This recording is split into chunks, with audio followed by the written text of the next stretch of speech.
Приветствую вас, дорогие друзья! Сегодня я хотел бы рассказать о своем кастоме на базе Monsgeek MG75W. Собственно, сама клава. Итак, для начала, я думаю, стоит рассказать о комплектации этой клавиатуры. В нее входит кабель питания, донгл для подключения, ну и по сути все. У нее нету большого комплекта поставок и стоит отталкиваться от ее цены, а это всего лишь 3300 рублей. За примерно такие же деньги вы можете взять тестера CIY, но стоит отталкиваться от того, что в тестере нету проводного подключения и она в принципе ограничена по функционалу и по объему клавиш. На момент монтажа актуальность информации немножечко поменялась.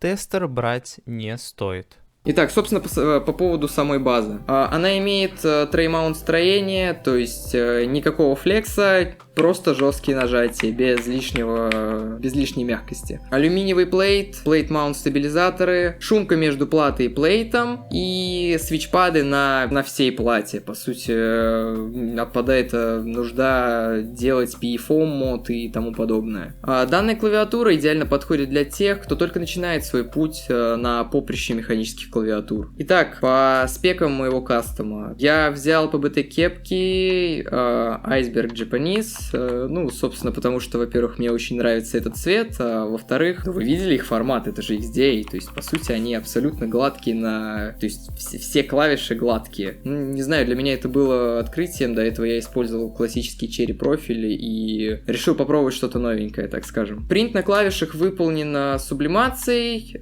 также стоит отметить, что толщина самих кепок 1,4 мм, и, честно, да, это действительно влияет на звук и становится значительно приятнее. Свечами я выбрал линейные Gateron Milky Yellow.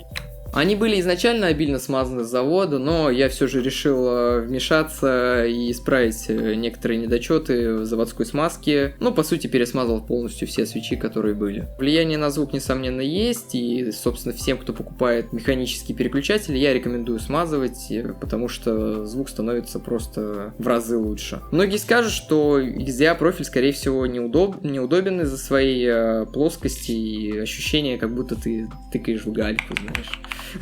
Но на деле достаточно удобно печатать. Первое время, естественно, у вас будут неудобства с тем, что вы будете мискликать и так далее. Но со временем вы привыкнете и перестанете ощущать какой-то либо резонанс от того, что у вас все клавиши плоские. Теперь предлагаю перейти к модам, которые я сделал. Это Tape мод, Clip мод, Holy мод, Band Aid мод. А также проложил шумку внутри всей клавы из фоамирана. Если вы решите делать кастом на этой основе, я рекомендую вам обзавестись пластиковой лопаточкой, потому что иначе вы можете поломать uppercase. Для сборки собственного кастома вам понадобится кей-пуллер, свитч-пуллер, кисточка. Кисточки, собственно, у нас идет две смазки. Dielectric Grease используется для смазки стабилизаторов, а также Krytex, который будет тоже использоваться для смазки стабилизаторов и свитчей. Рекомендую запастись парой отверток и порекомендую, наверное, лезвие.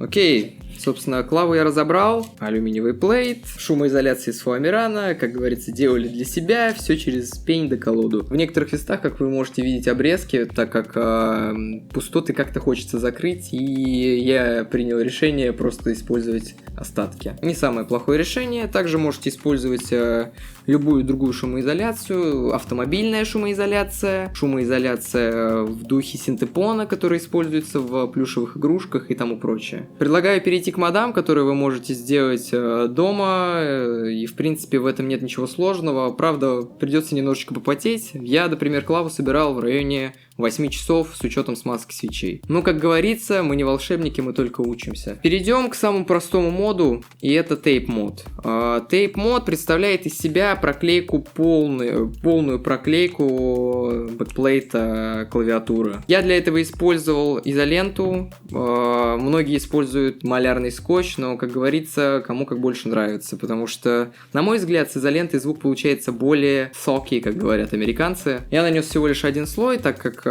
не видел смысла накидывать больше, потому что скотч довольно плотный и нужно все как-то уместить внутри корпуса. Основная причина, почему делается тейп-мод, думаю, стоит отметить, что снижается гул в корпусе, собственно, как и при использовании каких-либо шумоизоляций внутри. В случае тейп-мода, в отличие от шумоизоляции самой клавиатуры, убирается именно звенящий звук, который присутствует у большинства клавиатур в стоке. Очень осторожно закручивать. Также хотел отметить, когда вы будете закручивать винты внутри корпуса, стоит очень осторожно их вкручивать. Старайтесь не перекрутить, иначе шляпку сорвет резьбу, все что угодно. Но я не буду говорить о том, что я полклавы разъебал, но это как бы да. Итак, перейдем к клип-моду. Нужно, используя кусачки, откусить с двух сторон направляющие стемы стабилизатора. Таким образом, чтобы первый, который вы откусываете, это был с короткой ножкой, а другой, противоположный по диагонали, был с длинной ножкой. Для того, чтобы было меньшее соприкосновение и, соответственно, стук по плейту. Следующий мод это Band Aid мод. Для того, чтобы сделать Band Aid мод, вам необходим пластырь, но обязательно, чтобы он был на тканной основе, а не синтетической. А также перматекс, либо любая другая диэлектрическая смазка. Перматекс.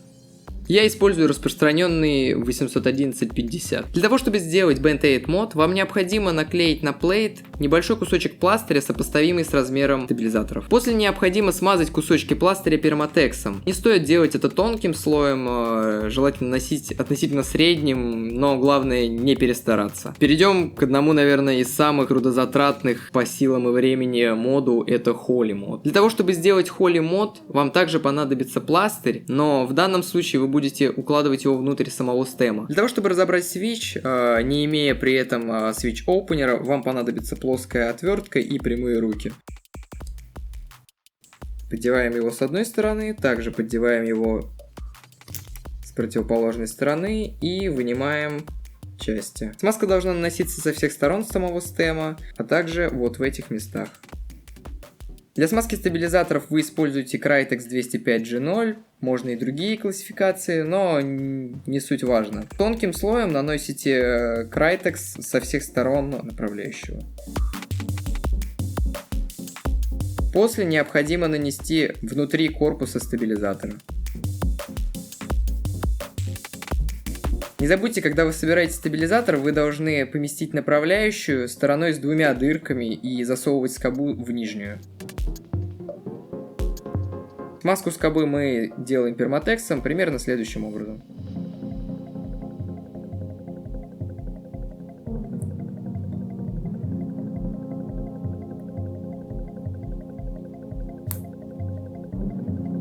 Для большей жесткости при установке стабилизаторов вам необходимо использовать небольшие кусочки по-прежнему всеми любимого пластыря.